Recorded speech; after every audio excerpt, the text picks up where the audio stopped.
office, I have no idea what it is.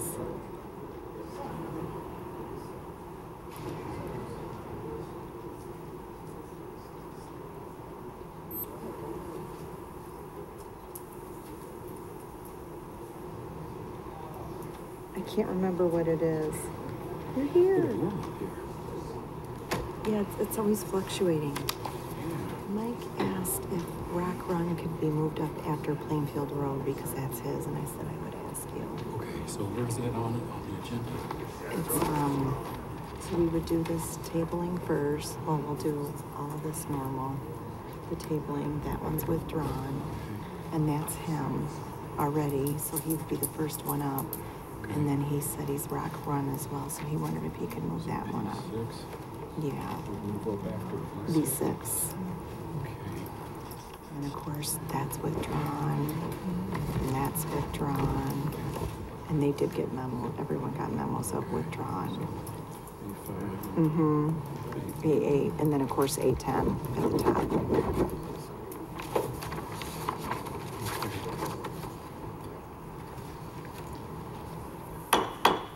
Call the meeting to order, call the roll. Mr. Broderick? Here. Mr. Cox? Here. Mr. Crumpton? Here. Ms. Fiding? Here. Mr. Moore? Here. Mr. Orlando? Here. Mr. Strong? Here. Okay. Mr. Chairman, there is one change to the agenda. We will move up P-6-18 after V6-18.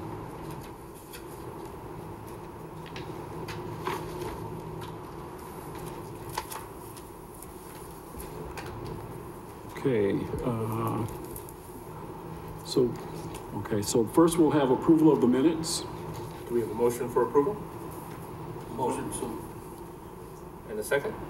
Second. Roll call? Mr. Cox? Aye. Mr. Crumpton? Aye. Ms. Fiding? Aye. Mr. Moore? Aye. Mr. Orlando? Aye. Mr. Broderick? Aye. Mr. Strong? Aye.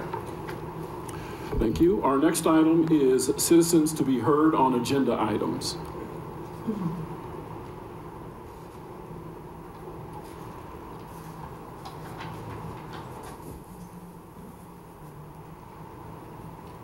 Good afternoon, Keith Landovitz, 23525 South Vetter Road, Elwood.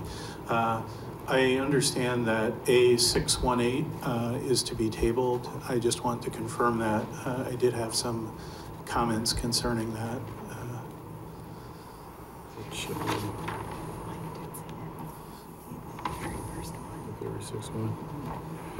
Yes, that will be tabled. Thank you very much. Thank you.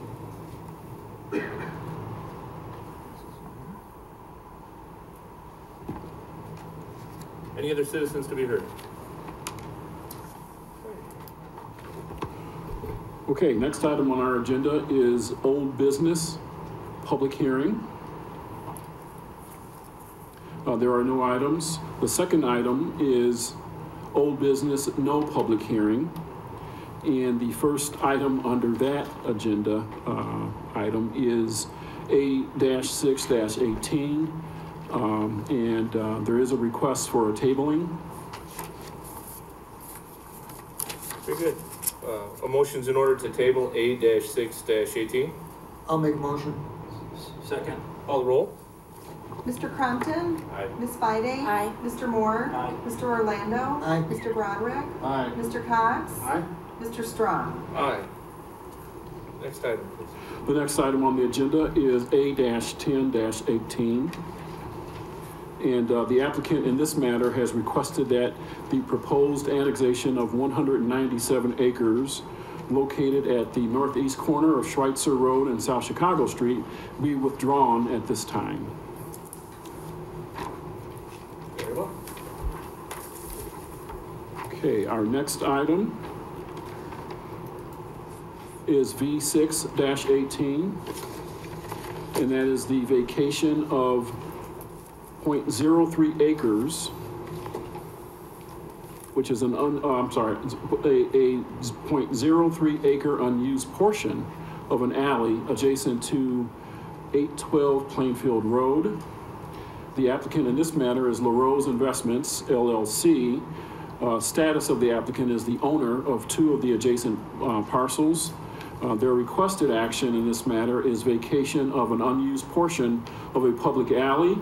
The purpose is to allow a portion of the alley to be used as private property. It is adjacent to 812, 810 Plainfield Road. Size of the portion to be vacated is 0.03 acres. It is existing public right-of-way. Surrounding land use and zoning to the north is Zone B3 General Business with office use. To the south is B3 with a restaurant, and that's Joe's Hot Dogs. To the east is B3 as well, a vacant lot. And to the west is R2 single family, and that is residential use. We could find no previous cases under site history. Under special information, a 14-foot wide paved alley extends northwest from Plainfield Road to West Schreiber Avenue. However, the alley right-of-way widens to between 50 and 60 feet at the location behind 812 Plainfield Road, and the unused area consists of grass. The applicant would like the city to vacate this unused portion of the existing alley in order to provide more room for a future parking expansion of Joe's Hot Dogs, which is located at 810 Plainfield Road. The applicant owns the lot at 812 Plainfield Road, as well as the Joe's Hot Dog location, and has already demolished the house that stood there as part of this overall future site redevelopment project. The vacation approval for the 0.03 acre portion of the alley would allow the petitioner to use the alley as private property. This portion of the alley does not provide access to any private drives other than the applicant's properties. The city's Public Works and Public Utilities departments are not opposed to the alley vacation. ComEd, NICOR, and AT&T all have utilities in this area, and easements will need to be retained over the entire portion of the alley to be vacated to protect underground and overhead utilities. And that concludes the staff report, Mr. Chairman. Thank you. Do we have the petitioner on this item, please? Good afternoon, Mr. Chairman, members of the Commission. Michael Hansen here with my associate Nate Washburn, Tom Carroll of Geotech representing the applicant. We'd recommend approval of the staff report. Thank you. Any comments or questions from the Commission? I have one. P6. The property in question over there, where the house was that zoned for business at one time, or was that residential? The house that they tore down. What's the zoning on that, Dave? Business zoning. B3, I think, yeah. It was a business zone? Yes. Okay. Any other comments or questions from the Commission? Any comments or questions from the audience? Hearing none, then a motion's in order for V-6-18. So moved. Second. Call the roll. Ms. Fiding? Aye. Mr. Moore? Aye. Mr. Orlando? Aye. Mr. Broderick? Aye. Mr. Cox? Aye. Mr. Crompton? Aye. Mr. Strong? Aye. Thank you very much. Next item, please. The next item, as stated earlier, has been moved up on the agenda, and that is P-6-18, the preliminary plat of Rock Run Crossings, a minor subdivision. The applicant in this matter is Cullinan Joliet LLC, represented by Chris West, who is the CEO. Status of the applicant is the owner. Requested action, approval of a preliminary plat for a minor subdivision. The purpose is to create 5 commercial lots to consolidate existing parcels. The existing zoning is B2, Central Business District zoning. Location is the southeast frontage road at I-55 and I-80. The size of the site is 263.16 acres. It is undeveloped commercial currently. Surrounding land use and zoning to the north is industrial, unincorporated Will County. To the south is residential, unincorporated Will County. To the east is residential and forest preserve, unincorporated Will County, with RB and I-1 zoning. To the west is industrial, and that would be within the village of Shorewood corporate limits. Under site history and an annexation agreement and development agreement were approved as part of the approval to annex and classify 263 acres to B2 Central Business Zoning in May of 2008. These approvals were in order to allow a future mixed-use residential and commercial development, at that time called Bridge Street Town Center, by O&S Holdings. A development agreement and a first amendment to the development agreement were approved with Joliet Shores LLC in May and June of 2008. An ordinance to amend the Des Plaines River Valley Enterprise Zone in order to include this site within its boundaries for Cullinan properties was approved in August of 2017. Under special information, the petitioner, Cullinan, is requesting approval of the preliminary plat in order to allow a 5-lot minor subdivision. The minor subdivision is needed at this time in order to consolidate 13 parcels into 5 consolidated lots. The future mixed-use development will require an additional approval of a planned unit development and subdivision. At the time of the future PUD and subdivision, all public improvements would be required as per the Public Works and Utilities Department and the city's subdivision regulations. And that concludes the staff report, Mr. Chairman. Thank you. We have the petitioner on this item, please. Yes, sir. Again, Mr. Chairman, members of the commission, Michael Hansen representing the applicant. Any comments or questions from the commission? Any comments or questions from the audience? Hearing none, a motion is in order for P-6- There's Oh, I'm sorry. Yes, sir. Please come up to the microphone.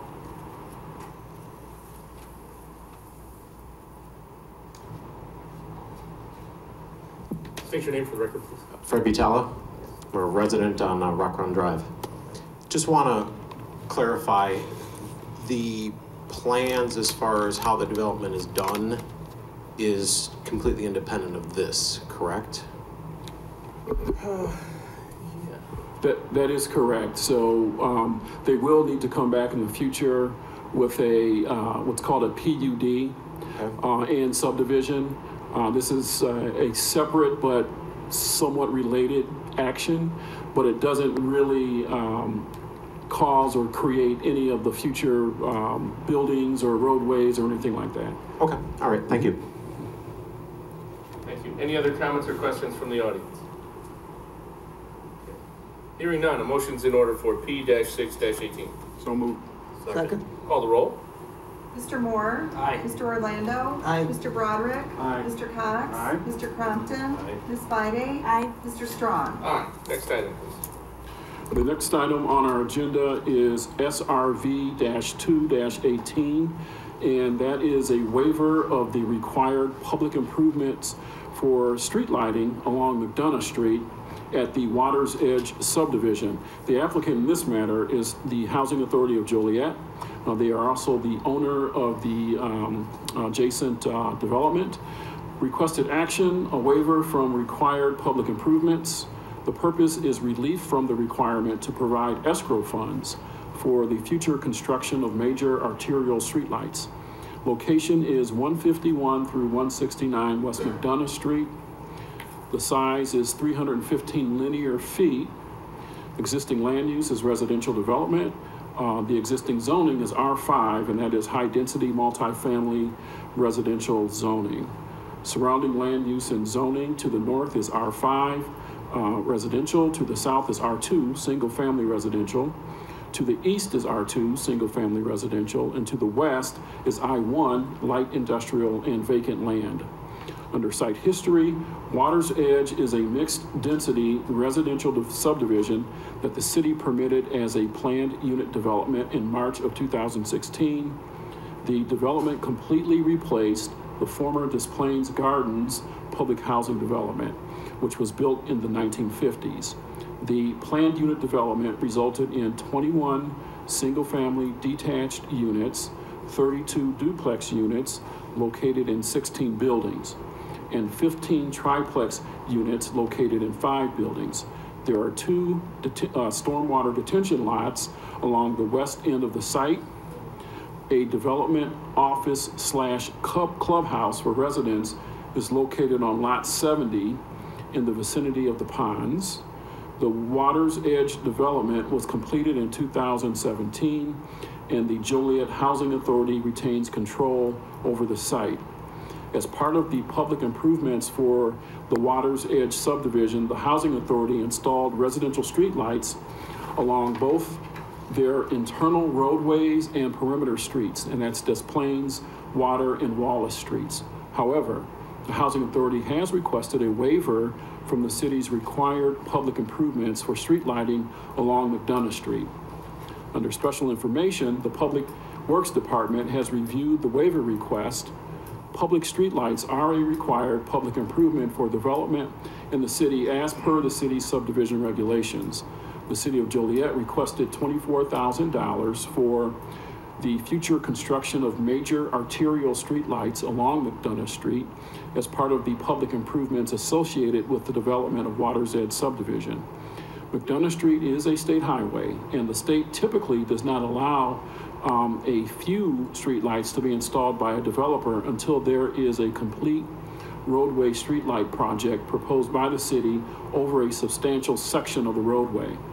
Therefore, it has been the city's practice to request escrow funds for the required streetlights, which are placed in an escrow fund with the city. When a future streetlight project along McDonough Street is warranted, the city will use the escrow funds to offset municipal funds for this project. The Plan Commission may recommend variances from the city's subdivision regulations when it finds that extraordinary hardship or practical difficulties may result from the strict compliance with these regulations. The Plan Commission shall review the submitted evidence and shall make its recommendation based on the following 4 criteria, which are outlined in section 1.14 of the city subdivision regulations. The first criteria is that the granting of the variance will not be detrimental to the public safety, health, or welfare, or injurious to other property. The staff response is that the approval of the proposed waiver will allow the petitioner relief from the requirement to provide escrow funds for future street lighting, which may result in inadequate future lighting along the corridor if there is insufficient city funding for such a project. The second criteria, conditions upon which the request for a variance is based are unique to the property for which the variance is sought and are not applicable generally to other properties. The staff response is the development does not have a unique condition. The development is typical residential development. The third criteria is because of the particular physical surroundings, shape, or topographical conditions of the specific property involved, a particular hardship to the owner would result as distinguished from a mere inconvenience if the strict letter of these regulations are carried out. Staff response, the applicant has not shown that there is a hardship resulting from its particular physical surroundings, shape, or topographical conditions. And the final condition is the variances will not in any manner vary the provisions of the zoning ordinance, master plan, official map, or any other city ordinance. And the staff response is the granting of this variance will not affect or vary from other provisions of the zoning ordinance, master plan, official map, or any other city ordinance. The Housing Authority, in their narrative explaining their waiver request, offers the following reasons why they should be granted a waiver from the public improvements requirement of providing escrow funding for future street lighting. The Housing Authority's reasoning and the city's responses follow. McDonough Street is under IDOT jurisdiction, and that's the Illinois Department of Transportation, and there are not any immediate plans to improve the roadway and or right-of-way. The staff response, although there are no immediate plans to improve McDonough Street, city policy has been to collect funding from developers adjacent to state routes for identified infrastructure deficiencies, so funding is available to pay for improvements when they are scheduled. If McDonough Street improvements were eventually funded by IDOT, the funding typically does not include the upgraded streetlights requested by the city. The Housing Authority is not aware of any city funding currently allocated towards improvements along McDonough Street. Staff response, although there are no immediate plans to improve McDonough Street, Street lighting would be an item that would need to be funded by the city as part of any improvement project. City funding would be allocated at the time of the improvements and would be utilized along with escrow funding to pay for the installation of street lighting. Housing Authority. The city's request for escrowed funds is typically associated with corridors that are likely to experience development or redevelopment. However, McDonough Street between Des Plaines River and Route 53 is well established with low probability for comprehensive redevelopment. Staff response. Upgraded lighting and other improvements such as sidewalk installation, replacement are not limited to areas subject to redevelopment. These items are often included as part of roadway improvements to state routes in previously developed areas. Housing Authority. Providing escrow funding for an undetermined period of time creates a financial burden to the development and the Housing Authority's operational budget. Staff response. The requested escrow funding is a one-time payment to the city and would not require reallocation over an undetermined period of time. Housing Authority. McDonough Street currently has streetlights. Therefore, the waiver request will not be detrimental to public welfare, safety, use, enjoyment, or value of the roadway. Staff response. The street lighting that currently exists along McDonough Street is located on wooden ComEd poles at random intervals and is not considered permanent lighting. New street lighting at this location would be placed on aluminum poles at regular spacing to provide the appropriate level of roadway illumination based on IDOT standards. And that concludes the staff report, Mr. Chairman. Thank you. Could we have the petitioner on this item, please?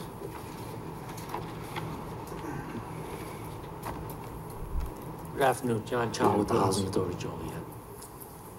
Tom Carroll with Geotech Incorporated. Okay. Do you have anything to add to staff's report? Nothing more than what Kendall had read, other than the fact that we're not a private developer, we're a federal funded agency. Very good. Any comments or questions from the commission? Yes, I have a few. You basically get your funding federally? Yes. For this particular project, it's a 9% state tax credit. Okay. None of this goes, who the builder was, this went out to bid? Built? Yeah. And was it the Housing Authority of Joliet that was behind it, or was it the builder? It's a nonprofit arm of the Housing Authority of Joliet who bid out the project to the general contractor. Was this just given out, or was this a bid process? Do you know, Kendall? It was a bid process that occurred probably two and a half years ago. Okay. I had a question, as long as it's gonna be federal money, this seems like that we wanna not let you do it. Is there a different way that this can be done, that they can put the money aside in a slower fashion so that it doesn't hit them all at once, or some kind of inventive? If I may, put it, you know, maybe just a little bit at a time in an escrow? if I may, we're open to the idea of, you know, if there's a future project to come up, any sort of memorandum of understanding that we could have signed with the city to say, hey, if the project comes up, we're willing to pay for it, our share. I'm sorry, so these, you know, I drove through there and there's lights throughout. Was it not anticipated that you need lights towards the street, or what, when did this become an issue? There are existing lights along McDonough Street, and the Housing Authority installed lights along Des Plaines, Water, and Wallace. These would be upgraded lights. Typically, the city looks for major arterial lights along main roads. So these would be upgrades to the existing lights. Oh, I'm sorry. Real quick, no problem. But Tom, the city's not asking the Housing Authority to install new lights. They're asking the Housing Authority to pay money now if it's redeveloped and those poles are taken down to install new lights. Right. Typically, yeah, you know, you'll see this a lot, like out the Caton Farm Road corridor, Theodore Road corridor, where, you know, a number of developments are taking place within a short span of time. So the city will collect that money and do a comprehensive project, as opposed to having each individual person do a project. This area, you know, is a little bit unique in the fact it's, you know, it's infill redevelopment. You know, there's a lot of existing properties there, residential, you know, some churches, some schools. So, you know, there's not as much likelihood here that there's going to be comprehensive redevelopment up and down that corridor where each property will contribute towards those lights. So in that sense, it is a little bit unique that the Housing Authority has done this project there. But also the Housing Authority is open to the possibility of signing a memorandum that if something were to come, they would pay. Right, right. Yeah, obviously they've made a fairly significant investment in that property. So yeah, if there's a plan to do something, you know, on a regional basis, I think they'd be interested in participating in that. You know, if that were to happen. Kendall, is that something that we should, you know, refer to the city council, or is that something? Well, I think that's something that staff would have to deliberate. If the Housing Authority is proposing that, I think we would have to have time to really sit down and mull that over and kind of think about any kind of consequences that would come from doing it this way. I guess as a way forward, what I could suggest is that the Plan Commission could table this until such time, you know, we've had time to sit down and discuss it further. If it's something that we can't come to agreement on, then we would bring it back to this body and move it through the process. Is that something you're looking to do? That'll be fine. The motion's in order to table SRV-2-18. So moved. Second. Call the roll. Mr. Orlando? Yes. Mr. Broderick? Yes. Mr. Cox? Aye. Mr. Crompton? Aye. Ms. Fide? Aye. Mr. Moore? Aye. Mr. Strong? Aye. Next item, please. Okay, Mr. Chairman, the next item on our agenda is Z-10-18 and A-11-18. That is the reclassification of 1.2 acres at the northwest corner of Dollar Tree Lane in Route 53 from the current B3 general business zoning to the proposed I1 light industrial zoning, and the annexation of 2 parcels located at the northwest corner of Dollar Tree Lane and Route 53, classification to I1 light industrial, and approval of an annexation agreement. The applicant in this matter is Midwest Industrial Funds. They are the contract purchaser. The current owner is 53 LLC. Requested action, approval of a reclassification of 1.2 acres from B3 General Business District zoning to I1 light industrial zoning, and an annexation classification to I1 zoning, and approval of an annexation agreement at the city council level.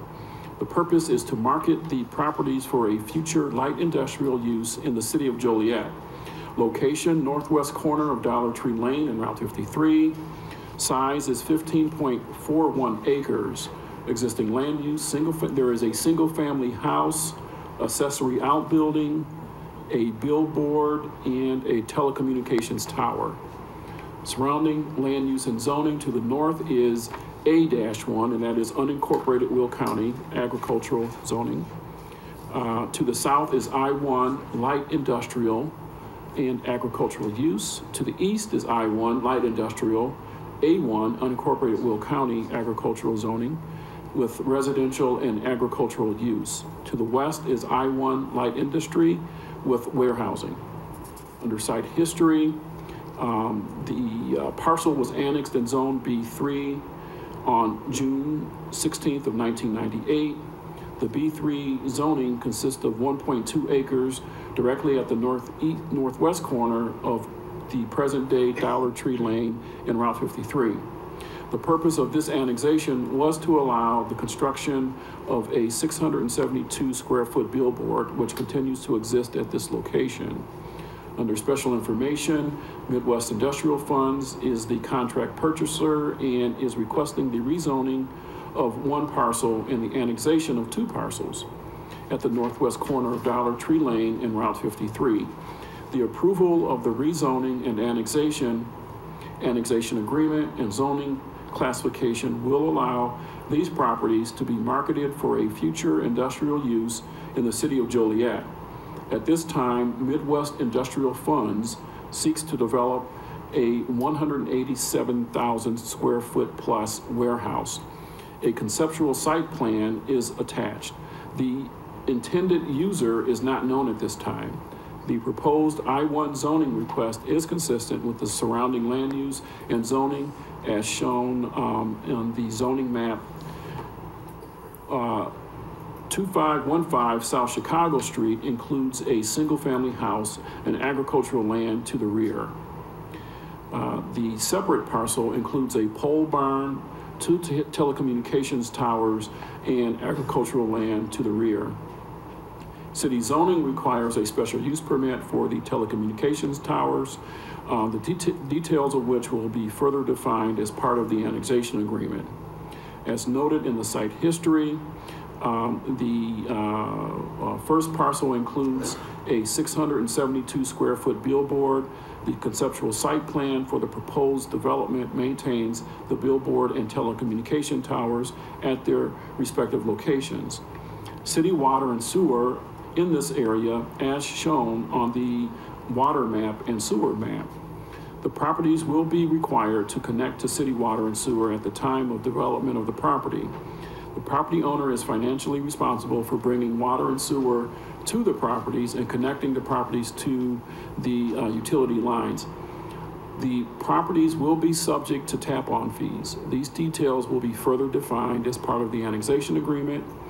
The detachment fee for the East Joliet Fire District has been paid. The property is not in a library district and therefore those fees are not required.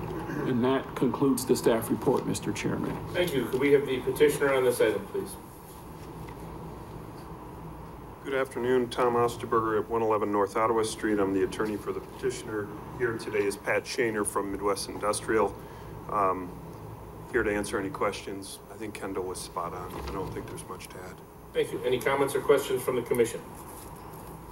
Yeah, I have one question. Yes, sir. The property now, the house there, is that leased out or is that? Currently has a residence. Private owner? Pat, is there a lease of any term on there? Short term, if anything, right? Yeah. So eventually that would come down. There is a lease agreement between a landlord and a tenant now? Yeah, I think they're relatives, but it's short term. Oh. So I don't expect that house will be there for a long period of time. Okay. And then also the telecommunication towers, are they going to be taken down? So there are long-term leases on that, as there always are. There's nothing that the developer can do with that. Okay, you just work around that then, Yeah, and the billboard The also? billboard has already been sold off. It's on an easement. They have no control over that. Yeah. Okay, all right. Thank you. Any other comments or questions from the commission? Any comments or questions from the audience? Okay, hearing none, a motion's in order for Z-10-18 and A-11-18. I'll make a motion. Second. Call the roll. Mr. Broderick? Aye. Mr. Cox? Aye. Mr. Crompton? Aye. Ms. Fide? Aye. Mr. Moore? Aye. Mr. Orlando? Aye. Mr. Strong? Aye. Okay, the next item on our agenda is A-5-18 and A-8-18. In both matters, the petitioner has requested that the proposed annexations, classifications, and the approval of an annexation agreement be withdrawn at this time. The petitioner plans to refile for the August 16th Plan Commission meeting date. The meeting date will be re-advertised, and notices to surrounding property owners will be sent as part of the future petition. And that concludes the report. I don't believe there's any action that needs to be taken by the board at this point.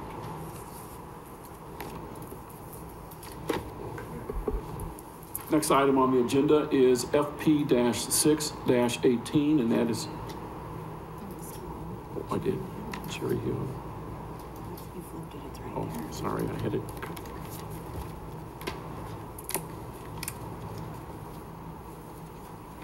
Okay. Sorry, user error. The next item on our agenda is P-8-18 and FP-5-18, the preliminary plat of Cherry Hill Business Park West Unit 5 subdivision, and the final plat of Cherry Hill Business Park West Unit 5 subdivision, Phase 1. The applicant in this matter is Cherry Hill HF LLC. They are the owner and developer. Requested action, preliminary plat, approval of a 2-lot subdivision, final plat, approval of a 1-lot subdivision. Purpose is to allow 2 industrial warehouses. Existing zoning, I-1 light industry. Location, southeast corner of Cherry Hill Road and Ellis Road. The size is 75.3 acres, undeveloped industrial land. Surrounding land use and zoning: to the north is industrial I-1, to the south is undeveloped, unincorporated Will County, to the east is industrial I-1, to the west is residential R-1-B and unincorporated Will County. Under site history, the subject property was annexed, zoned I-1 along with an annexation agreement in April of 2005. The preliminary/final and recording plats for Unit 1 were approved in February 2006. Recording plats for Units 2 through 4 were previously approved. Under special information, the preliminary plat is proposed to divide a single parcel into 2 lots to allow for the continued development of the Cherry Hill Business Park West Industrial Park. Lot 1 includes a 30.4 acre and Lot 2 includes 44.9 acres. Lot 1 is being included in the final plat and will accommodate a future 420,000 square foot industrial warehouse. Lot 2 is showing the capabilities to allow for a 600,000 square foot warehouse, but there are no known users for it at this time. The future final plat will be required to allow for the development of Lot 2. All public improvements, sewer and water connection fees, the developer's impact fee, and landscaping will be required per the approved annexation agreement and city ordinance. This will include the dedication and reconstruction of the east half of Cherry Hill Road and the north half of Spencer Road. And that concludes the staff report, Mr. Chairman. Thank you. Can we have the petitioner on this item, please? We do. I'm Ken Ninehouse with Northern Builders. I represent my company for this project.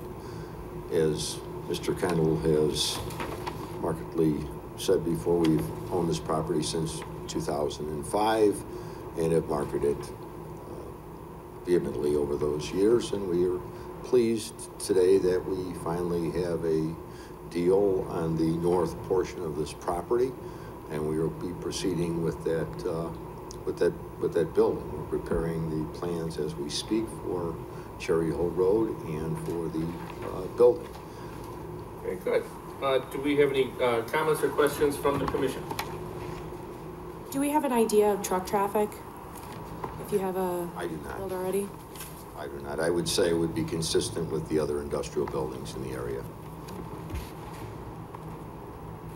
Any comments or questions from the audience? Step up to the microphone, state your name.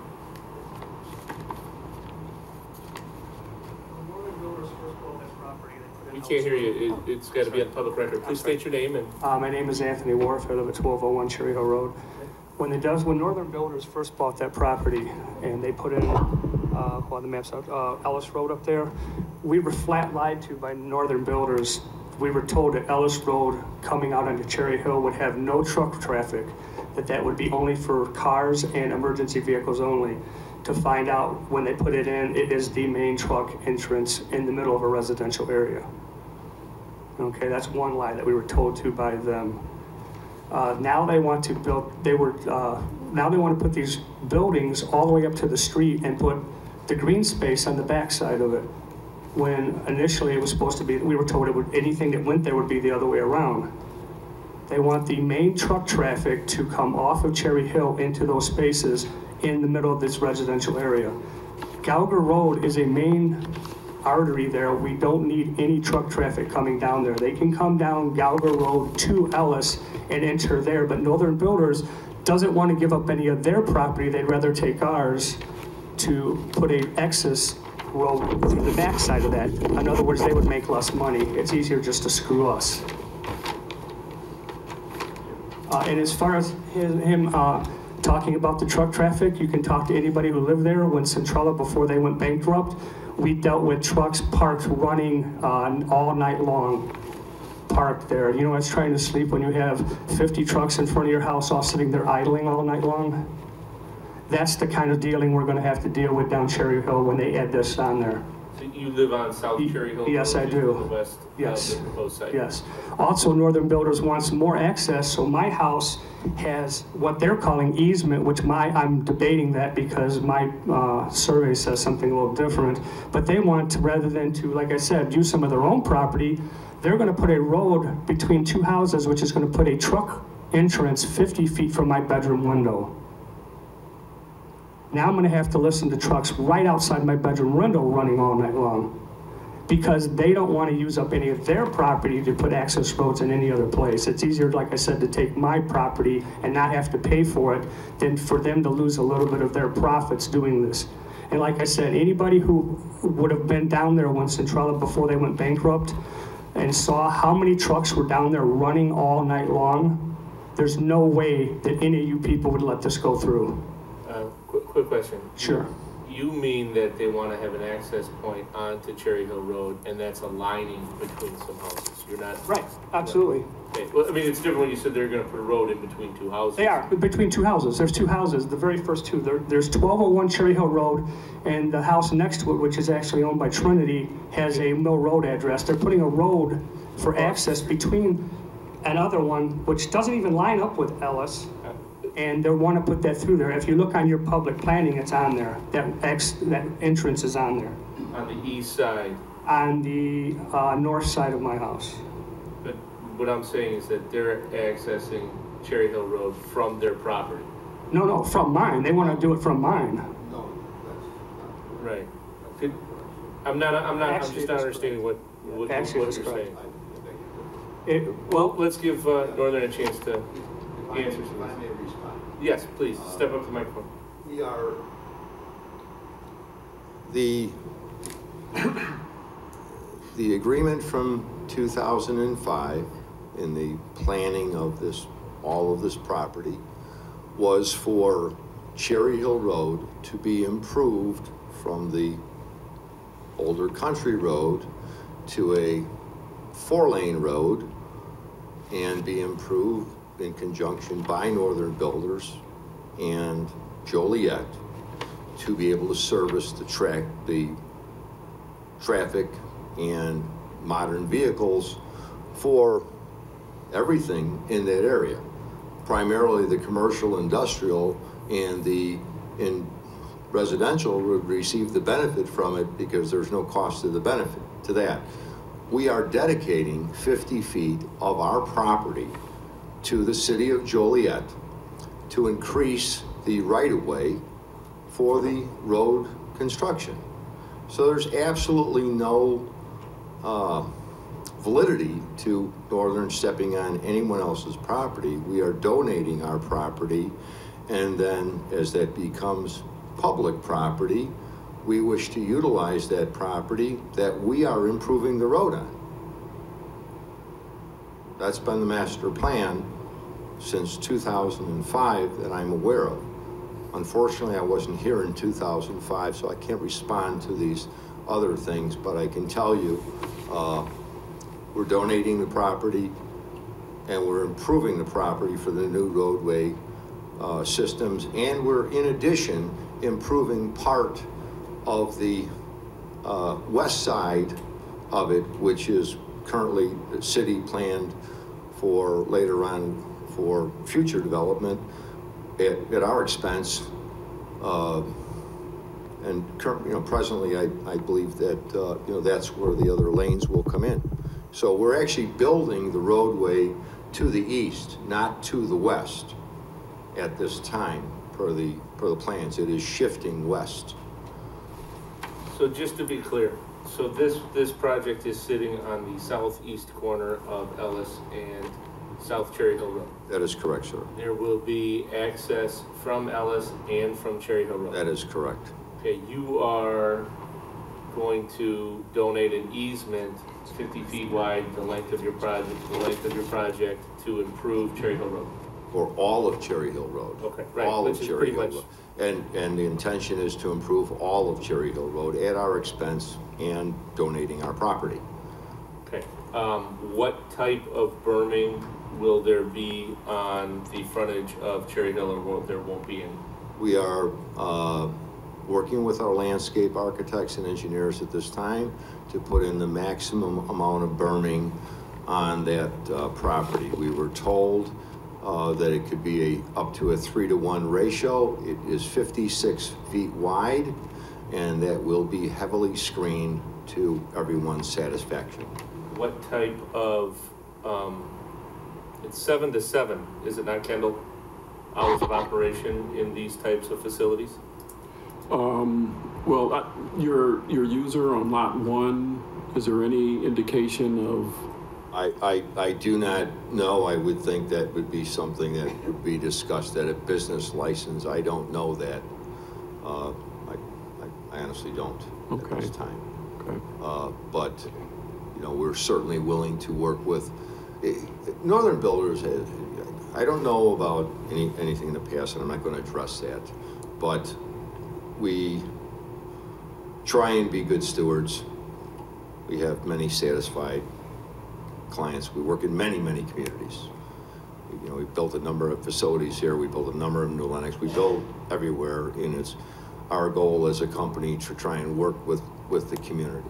I understand this gentleman's concerns, but it's basically the development like this that, you know, that pays for the roads in the communities and helps everything Sure. grow. And I agree that Northern Builders wants to be a good neighbor, so I think we do, and we should look at something here that talks about, I believe the business that they talked about before was a food business, and I think they left their trucks running. You know, and I think that's on I have to say, that's most unfortunate. Maybe there were refrigerated trucks for that, because that was a food business. This is not planned as a food business. There was probably refrigeration and other things in that facility. I can tell you we're working on a structure right now, and there wouldn't be any capacity for it. That's completely different use. And what we generally see in the facility we put together, if you notice particularly in these, they have, you know, parking stalls for the trucks. They're generally jockeyed around on site as they're moved in and out of the loading docks. That's why this is a cross-dock facility. That is the modern way of doing things. You know, I mean, on an enormous scale in Amazon or everything today is to be efficient. People, I'm not aware, have trucks running out there unless they were refrigerated or for some other reason. It's just spending an awful lot of dollars, and it's not being a good steward. It's not being a good neighbor, and you know, it's not only wasting a lot of money. It's disturbing people needlessly. That would not be something I would be a proponent of. Thank you. Were there any other comments or questions? Go ahead, sir. Could you put the picture up with the houses on it so I can address what I was talking about? Sure. Could you come up to the microphone, please? Sure. Well, let me point to what I'm doing first, and then I can show you. Right here.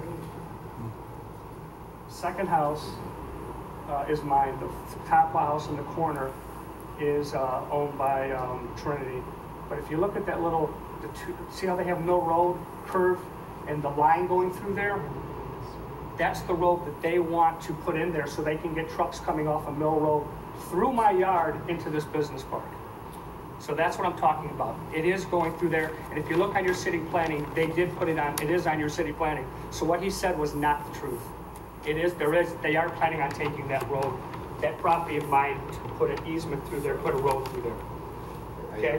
I have the planning and engineering with me. It's right, it's right here. It's right on the picture. Excuse me, it might be a blue line that's on there, but we have not Right, we're right, The other thing and is, they're putting those buildings all the way up to the road and putting the green space behind it. Why don't they move it back and put the green space with the detention ponds in the front, so the buildings are farther away from my house? Why do they have to have the entrances coming off of Cherry Hill Road? Why don't they make them go down Ellis? You have Gouger and you have Bill for both sides. You don't have to take the property there. You don't have to have the stuff coming off of Cherry Hill Road.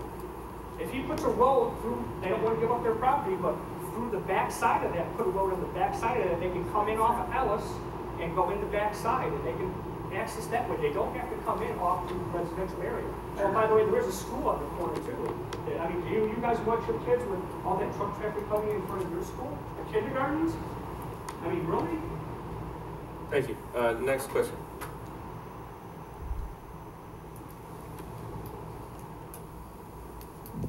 Bob Zialoni, 1217 Cherry Hill Road. I live right in the middle of this.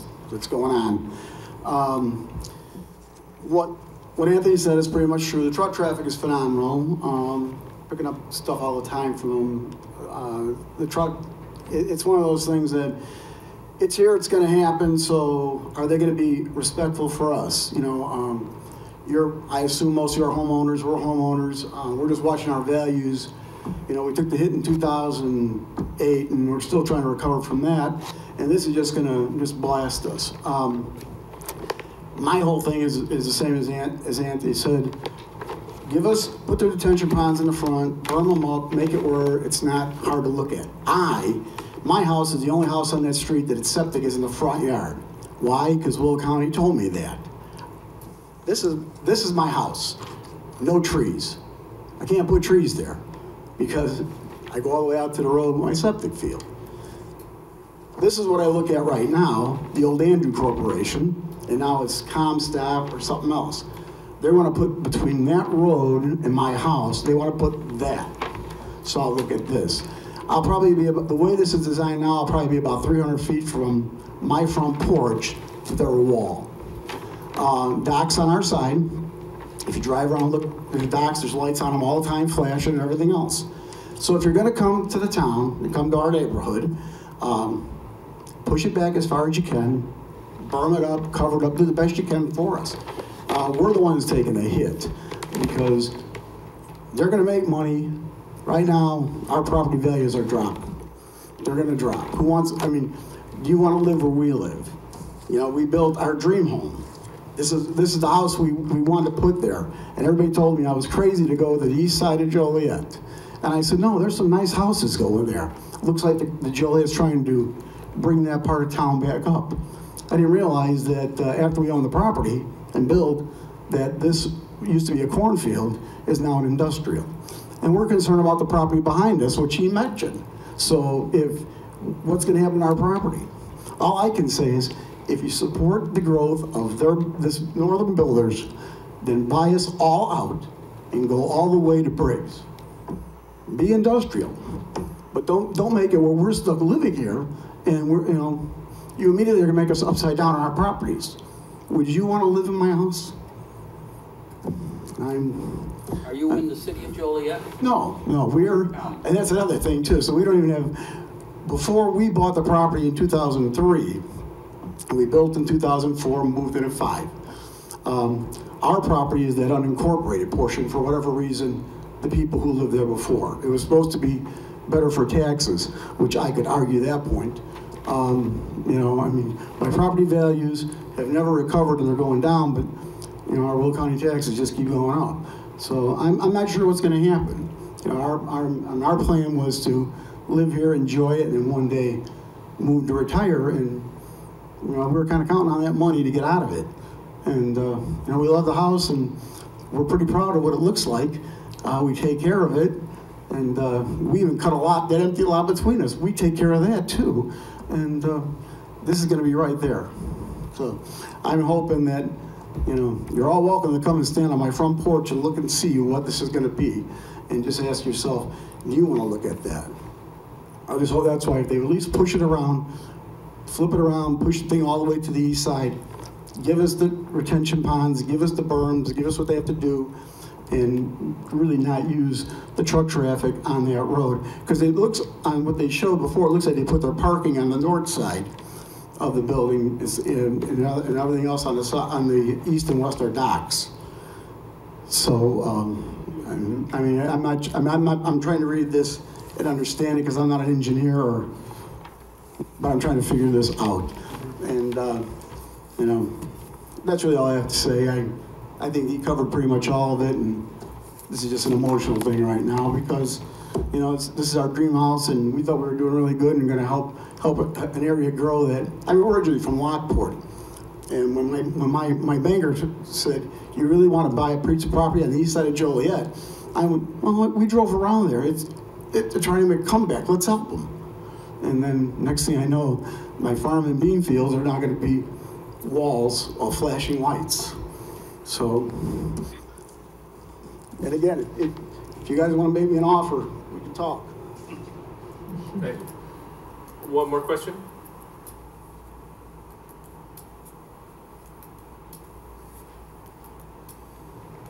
My name is Cynthia Worf. I'm a resident on Cherry Hill Road. I'm also a bus driver for Union School. That is right on the corner. You don't have the picture up there anymore, but I noticed that picture is absolutely wrong. I'm pulling there all the time with my bus, and I know that that building is closer to Cherry Hill than what they're showing it on the picture. It's still not really, oh, that picture is correct, but there's another one that you have just a block there for it, which makes it look like the school's way off there. As a bus driver, the semis do cause a lot of problems for us. I'm just going to tell you that right now. Developing Cherry Hill will not be helpful at all. There's children from the subdivisions all around there that go to that school to use their playground. There's no playgrounds or any facilities around there for them to play in. Granted that we are fortunate enough to have an area for our children to play in, but the other homes behind there are not as fortunate, and they need that playground, and they need an area that's safe for them to have their kids go to play on and stuff. I don't see any reason why Cherry Hill should be made a change from residential to business when Gauger is on the other side and there is no residential along Gauger. I think there's only one home that is right at Gauger in Laraway, and there's another one right next to the school.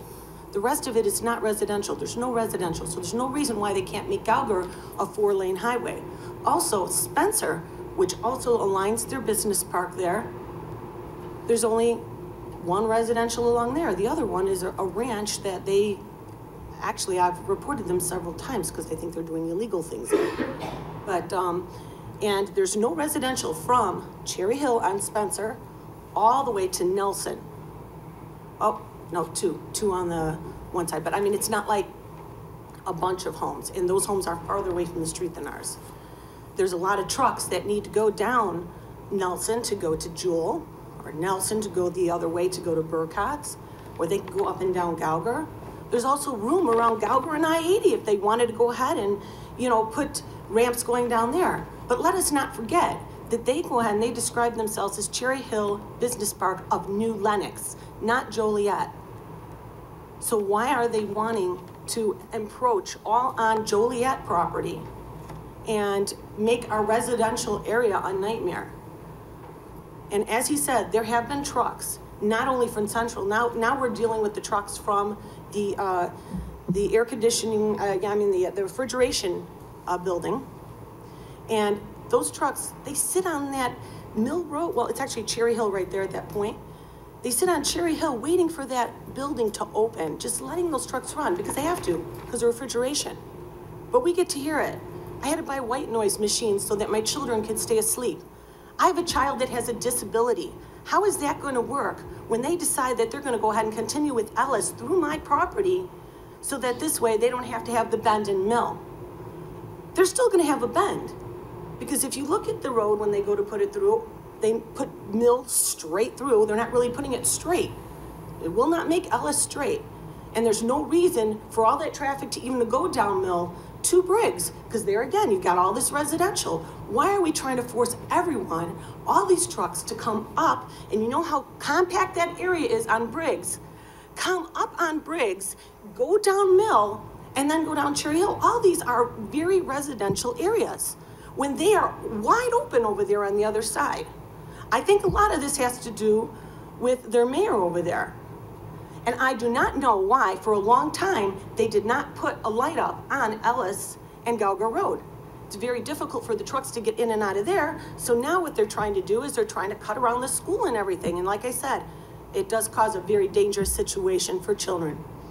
So either they need to flip-flop that and do what they said they were gonna do in 2005, as you said, and when he wasn't around, and put all those retention ponds in the front, because no berm is gonna stop that noise. I can tell you right now. That freezer section, we can hear those trucks, and look at all the greenery that's there. You've got the house on the corner that's owned by Trinity. Their address is actually on Mill Road.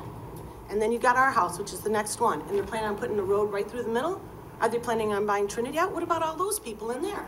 You got handicapped people. You're gonna put them out and move them, which is a very traumatic thing for them. I'm gonna have to ask you, just, Scott, can you comment, people keep, there is no road on our plans. Oh, okay. There is no proposal to extend Ellis west of Cherry Hill out to at all. At all. You said that the reason it's separated there is that's a vacated easement. Yeah, I think that's just old roadway easement that was vacated or decided. And we don't even know who owns it. So that's not easement, tell me that's not easement anymore. I'm not saying whether it is or not, I'm saying with this development, there is no plans to put a road through that roadway section. When you guys put, now that you put the cold storage in, you didn't even tell anybody you were doing it. Part of the meeting that you had about putting that cold storage in was to put that road through there. And when I went online and looked, it's on there, the road is on there. There is no proposal, the road didn't go in You with told cold. me a road's not going through there. I am telling you a road is not going through that parcel. Yes, I am telling you that right now. It did not go, yeah, absolutely. It did not go in with cold storage. It is not proposed to go in with this development. I've had surveyors come along our creek along there, putting up sticks and stuff, measuring. One person talking tonight. I have one question. The first house on the corner there by Ellis, Yes. is that Trinity School? Is that the first? On Ellis, where That one where you where got the your arch red is there? winger is actually ours. And we have 6 children. And like I said, one with a disability. He's got high functioning You said Asperger's. that Trinity School has a home. A home there. Yes, it's Well, just is that right, the right house? there, right there. Yes, right. Which one? Right there where you got your pointer. There's a home right there. That's the home? There's a home there, but there's a lot of trees around it, so maybe it's covered with the trees. It's a ranch, 1-story ranch, Okay, that's right in the arch there then, or in the, right in the pie. The Okay. slice of pie there. well, then Ellis Road, they'll never extend that to Mills Road then, right? Is that correct? They'll never, No plans to extend Ellis Road to Mills Road. okay. But even so, I cannot see making it a 4-way highway when you've got other roads that have no residential along them. Got a lot of children in the area, like I said. We have, I have some questions. Who has Cherry Hill Road? Is that a city of Joliet road? Is that county road? When the property annex is in, we take over the entire right of way of the road. Okay. On their side as well as on the residential side. Very good. So right now it's Part of our right of way. right. So right now it's a Will County road or township road. Township?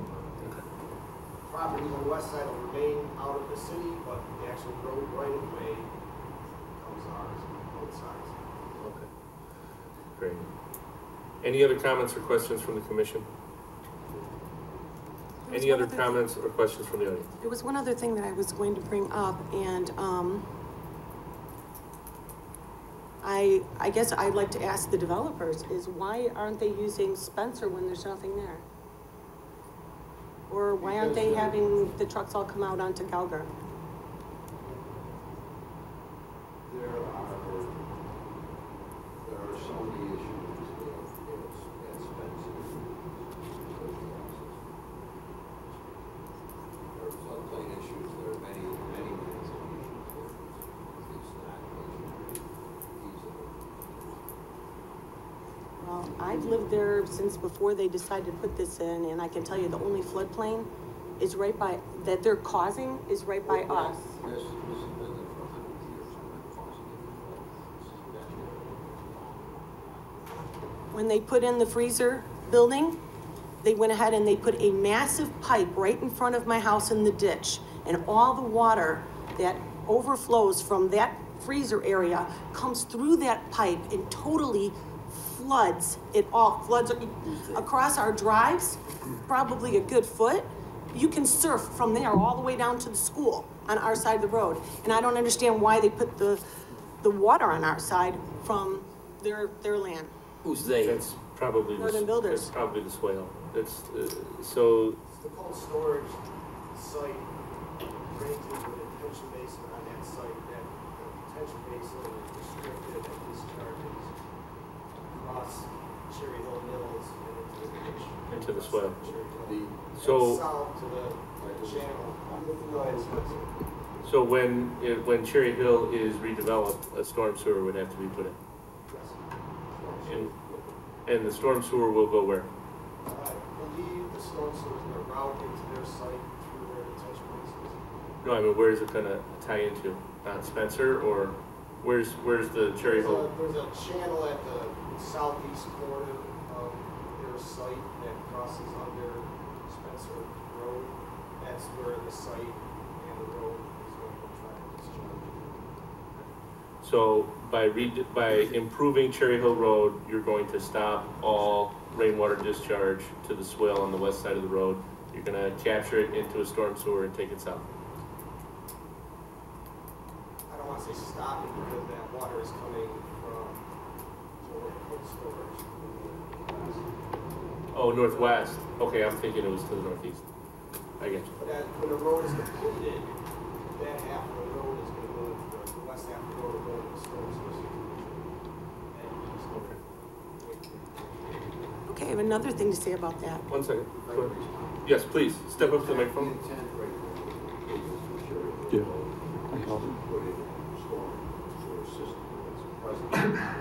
Non-existent, there are intentions at this time, and the intention also is to put in stubs for the entire east future development of the road. We would be amenable to extending some storm sources in the process, but we will be bringing storm sewer first thing to address that issue. And I'm going to bring to your attention again Cherry Hill School, which is sitting on top of a huge storm sewer right now that is trying to handle all the water, and it cannot. The whole parking lot is filled, and all they have underneath there is storm sewers. So the only way I could see it possibly alleviating it is if they go ahead and they bring their retention ponds to the east side of the Cherry Hill Road. I mean, no, west side is where we're at. East side of Joliet Road. So it's flip-flopped. Well, regardless of where on their property they have the retention pond, it still has to come out and go somewhere. And right now it's coming out and going down the west side of the road. With regard to the location of the detention ponds on the site, I'll just say this, and I'd have to defer to the engineer on it. The site in general is draining from the west to the east. So typically you would put your detention basins at the lower end of the property instead of at the higher end of the property. So that's why they have the detention basins on the east end. They'll drain their storm sewers from their site to that lower area where the detention ponds are, so they can drain by gravity.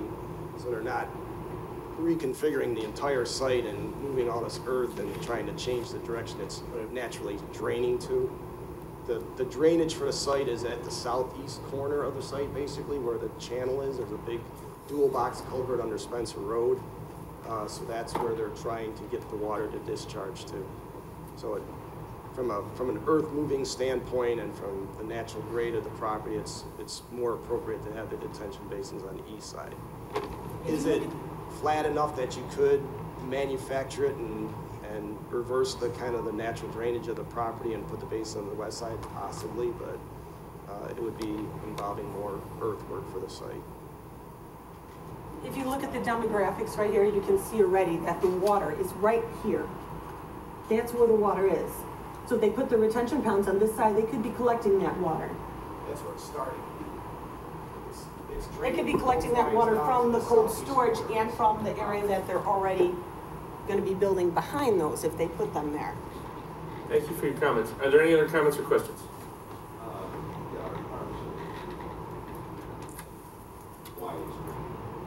Yeah, my name is Greg Cresto with Spaceco. We're the civil engineers for the project. And as described is exactly correct. The property in current conditions drains from north to south and west to east. So the typical way, the most efficient way to design a grading plan for a new development is to keep the water going where it goes today. If you put the detention basins on the high end of the site, you have to route all your water there, and then when it overflows, water's going to seek the easiest path out. So then we would have to look into, could we even get an overland flow route to the south where it has to go to the natural drainage way. So it's when it comes to detention and grading, you try to follow the lay of the land. You don't work backwards, or you can cause more problems than you really ever can solve. Very good. Are there any other comments or questions from the commission? Hearing none, a motion is in order for P-8-18 and FP-5-18. So moved. Second. Call the roll. Mr. Cox? Aye. Mr. Crompton? Aye. Ms. Feige? Aye. Mr. Moore? Aye. Mr. Orlando? Aye. Mr. Broderick? No. Mr. Strong? Aye.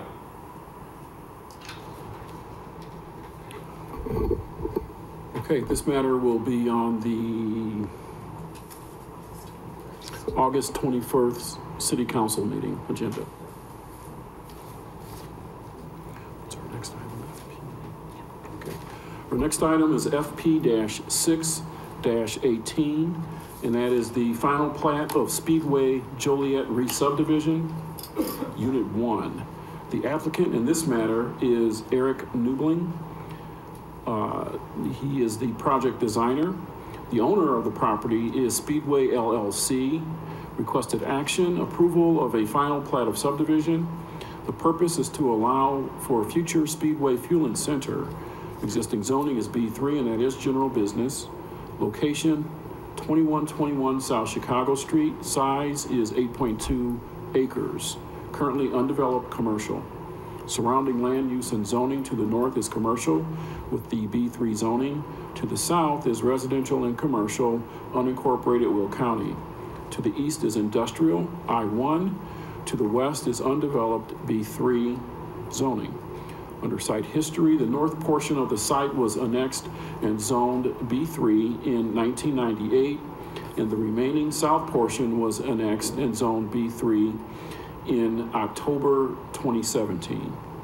The preliminary plat of Speedway Joliet subdivision and the vacation of Millicent Avenue right-of-way were approved in October 2017. Multiple variances were approved by the Zoning Board of Appeals at their meeting in September 2017 for Speedway signage, multiple buildings, and above-ground CNG fueling tanks.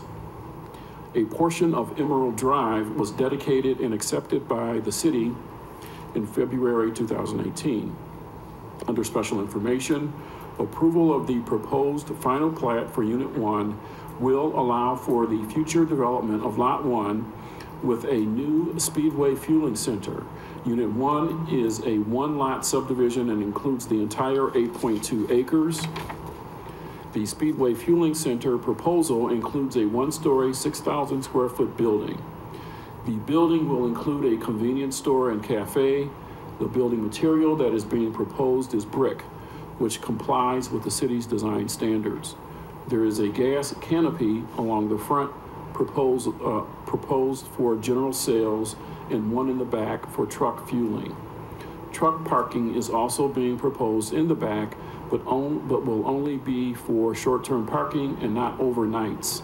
All public improvements will be required as per the subdivision regulations and the requirements of the Public Works and Utilities Department.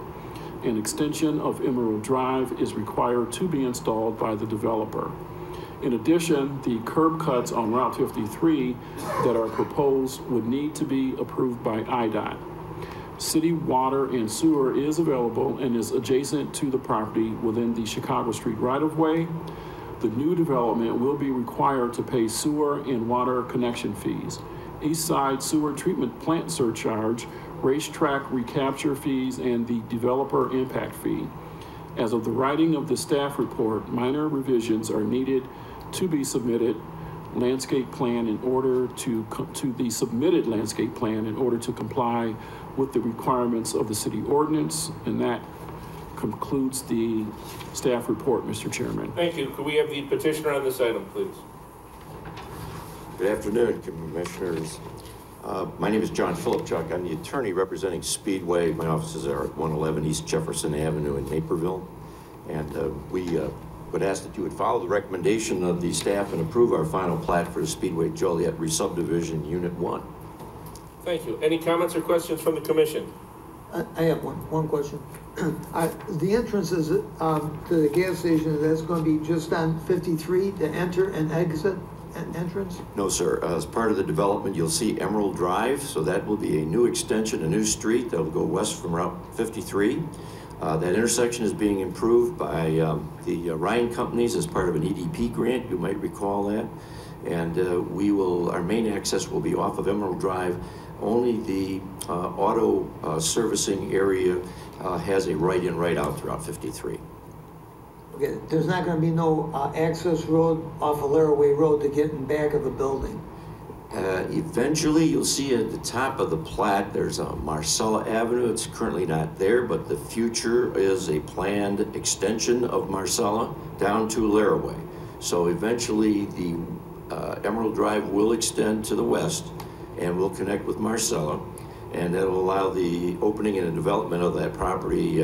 Much of it is the Wilhelmy owns, and that will be open for future development. So Marcella will go, eventually it will go to Laraway Road? Yes, sir. So traffic can get in, trucks and that can get in off of Laraway? Yes, sir. But as of right now, just at the red light, which is on Emerald? Yes, sir. You know, you have a projected time on when it would be, when they would develop that road? Yes, we are expecting it would be spring next year. Marcella? Oh, no, not Marcella, I'm sorry, Emerald. The Emerald Drive yeah. will go in. No plans for Marcella, no. There's nothing as of right now. School district, I understand, it's looking for buyers for their property, so until someone acquires that, that would probably be the trigger, I would think. Okay. We're looking at Marcella. Is there going to be 3 lanes, like a turn lane only, going north on 53 to turn into the speedway? Whole intersection will be redone, so there'll be what, 2 through lanes and 1 left turn. Yeah. What was that? Northbound left turn at the intersection, and then the 2 through lanes. Okay. Yes. Very good. Any other comments or questions from the commission? Any comments or questions from the audience? Yes, please come up to the microphone, state your name for the record.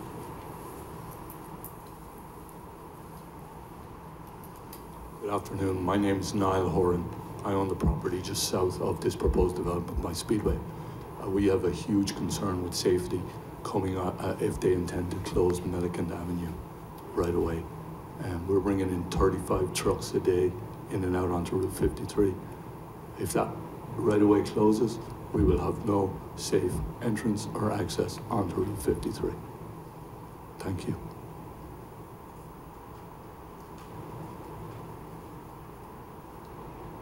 Any other comments or questions? Please do so. My name's Eric Newbling. I was a petitioner and the project designer. We're a consultant for Speedway. Currently, the access point that he's talking about is just north of his property. It's the southeast corner of our property. Jacob and Hefner is working for Ryan Companies for the entire EDP grant. On the drawings that Jacob and Hefner submitted to IDOT for review, his current access drive is shown to be demolished and basically rebuilt on the plans that were submitted to IDOT. Those are currently in for IDOT review. We're expecting comments on July 23rd. That'd be the 8-week portion from when Jacob and Hefner had submitted them. So as of right now, what's gone into IDOT shows his driveway being demolished and rebuilt almost is a few feet south of where it currently exists. Until we get comments from IDOT, there's nothing more we can do on our end for that. But as of what's shown to IDOT right now, that driveway is set to be existing. Okay, thank you. Any other comments or questions? Hearing none, a motion's in order. Oh, go ahead, I'm sorry. My name is Melanie Hart. I'm with Speedway. I did want to mention that Neil Horan's drive is currently halfway between that new, maybe the south property line of ours, because we vacated Mellison Avenue. So his driveway is actually currently straddling that line. So we're just basically awaiting IDOT's feedback on keeping that drive there. And once we receive those comments, we'll have to figure something out in the future to work with him. But until that happens, you know, we need to just see how IDOT comments. Okay. I have one question for you. Yeah. Yeah. You said Middleton Drive or Missland Drive, whatever they call it? Mellison Avenue. Okay. Was vacated. Vacated? Yeah, and half of it went to Speedway and half of it went to Neil. To that gentleman there? Yes. Okay. And there's no entrance off of Laraway Road on Millicent Drive, right? As of right? No, the city vacated because they did not feel that they were going to build that at any point in the future. So the only way to get to that gentleman's property would be off 53? I think at this point, yes. Off of 53, that's it. On the south side of the station, right? Yes. He's got two drives. He's got two drives, one that straddles our property line and then one further to the south. So he's actually got two access points. Okay. Go ahead. Yes, please.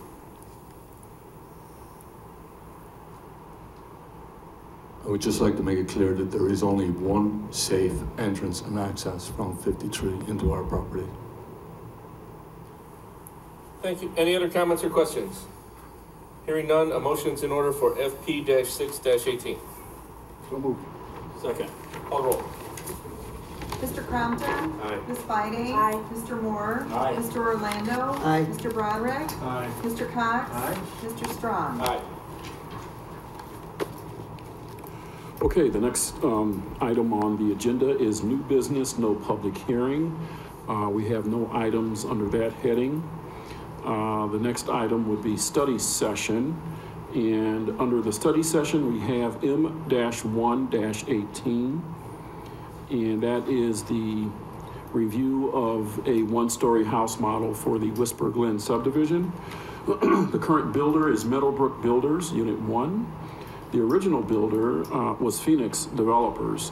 The subdivision location is Legacy Point Boulevard, south of Caton Farm Road, north of Theodore Street, east of County Line Road.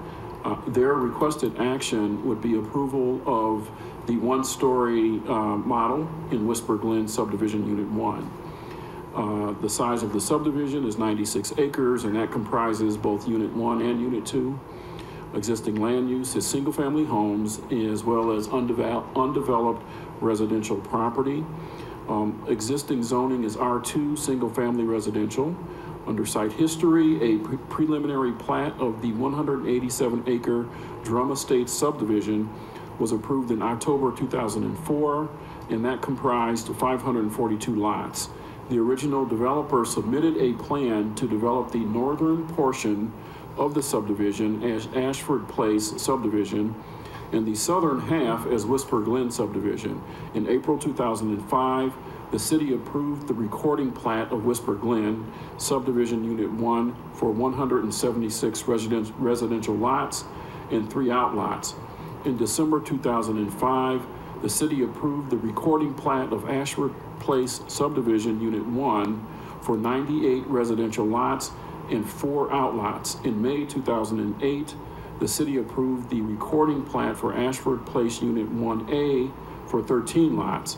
In December 2017, the city approved the revised preliminary plat for Ashford Place Unit 2 and Whisper Glen Unit 2 subdivisions for the future build-out of the remaining 241 single-family lots, of which 118 of these lots will be built in the Whisper Glen subdivision. Build out has not started in Ashford Place or Whisper Glen Unit 2 subdivisions.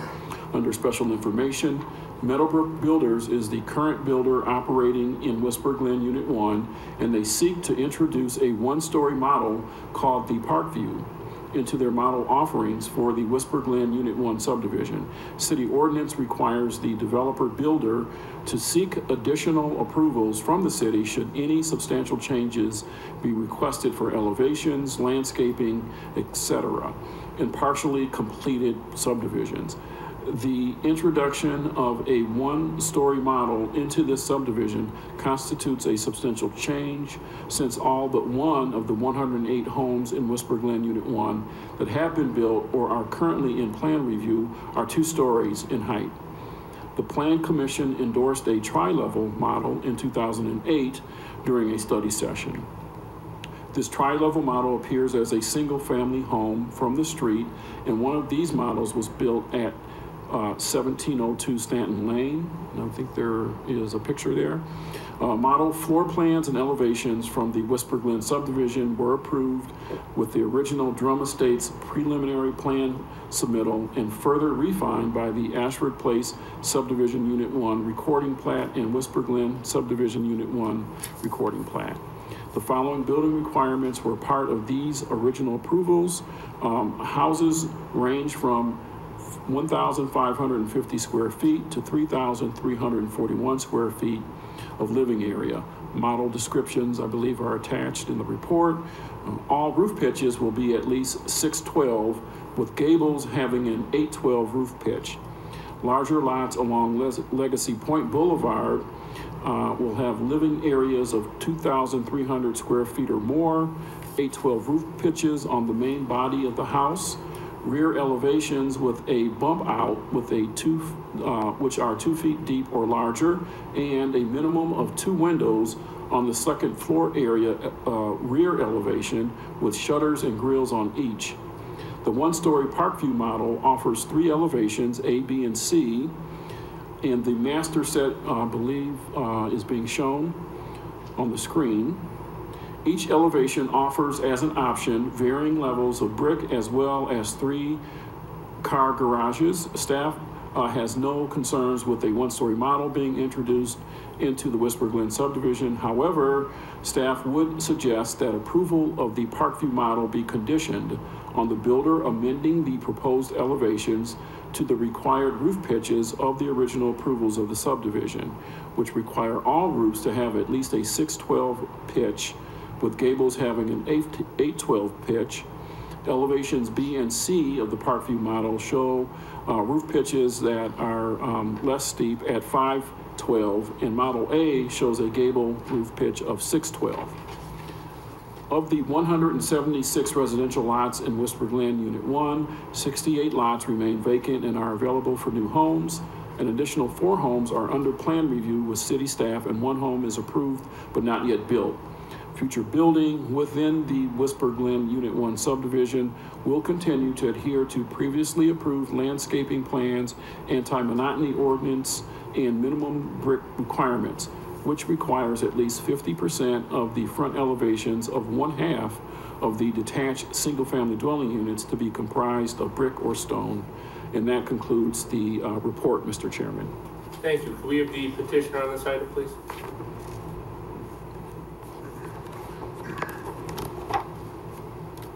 Good afternoon, Aladdin Nassar, Meadowbrook Builders. Do you have anything to add to staff's report? Just want to give you a little background. Ranch homes have served a pretty big need in the housing community. There's kind of a gap right now. When we acquired the lots, it never occurred to us actually that the original entitlement and approval wouldn't have included ranch homes, because they've comprised about 30 to 45% of our sales, depending on the year. Even younger families have kind of been drawn more to ranch homes, when traditionally you thought it was more for empty nesters or retirees as people got older. But there's quite a big demand for ranch homes, and they typically have a higher sale price per square foot, because they have a higher cost to build per square foot with the larger roof and larger foundation. and they're just an overall good, I think, they add some diversity to the streetscapes of all the different communities that we build in. And so we started with, we have 6 total different ranch plans, kind of ranging, the Parkview's the smallest. I think we started with that one because we submitted a building permit application for a pre-sold Parkview, and then that's when we realized no ranch plans had been approved or whatever. So I think we contemplated bringing that first Parkview and then maybe at a later commission bringing 2 or 3 additional ranch plans that are larger. This one's 1,600, we have an 18 and a 2,000 square foot that we feel would be good for Whisper Glen. Very good. Are you willing to match the roof pitches? Yeah. Okay. Any comments or questions? Yeah, when originally the people bought into the subdivision, okay, they were the new owners, was there anything put down or covenants or anything displayed to them that these will be like 2-story homes or tri-levels and stuff like this, and we won't be going with single or, you know, ranches? That's why we were a little surprised, because there was nothing in the covenants that we saw that disclaimed or prevented 1-story homes. My understanding is that because no 1-story homes from the previous builder were explicitly approved by the Plan Commission, that's the issue. So I don't think there was any representation made in the covenants that 1-story homes are not allowed, from what I saw. Phoenix offered a ranch. Yeah. Yeah, I know John and Amy, I asked them actually, I called them, I said, hey, I said we just never sold I built them. my house when they were doing the subdivision, I just went further south. But they offered a ranch and a tri-level plan, I just don't know. I just don't think they ever sold them. Back in They those just didn't days. sell one, Kendall, or? Probably you just didn't sell one. Right, Yeah. and then since it's changed and since you surveyed it now, it's a different developer, different house plans, that's why it's coming back forward. Not so much that it's an anti-ranch subdivision, it's just they didn't build one. Yeah, they just, that precedent wasn't set, I think, you know, prior to the housing slowdown. So. Right, you could have chosen the Phoenix Ranch model, it just hasn't been built there, is, I believe, the case. Mm-hmm. And then now it's a different 2 developers later, and that's why the city has the ordinance where you have to, or the rule where you have to come back and request a different Correct. plan. Okay, and you are willing, like they said, to match the roof plans? Yeah. Very good. A motion is in order for M-1-18. Thank you. I move. Second. Call the roll. Ms. Feide? Aye. Mr. Moore? Aye. Mr. Orlando? Aye. Mr. Broderick? Aye. Mr. Cox? Aye. Mr. Crompton? Aye. Mr. Strong? Aye. Okay, Mr. Chairman, there are no staff items under old or new business, not for final action or recommendation. Moving to the next item on the agenda would be any public comments. Any public comment? Hearing none, a motion to adjourn is in order. So moved. Second. All in favor? Aye. We are adjourned. I can pull that up on my, it's all done.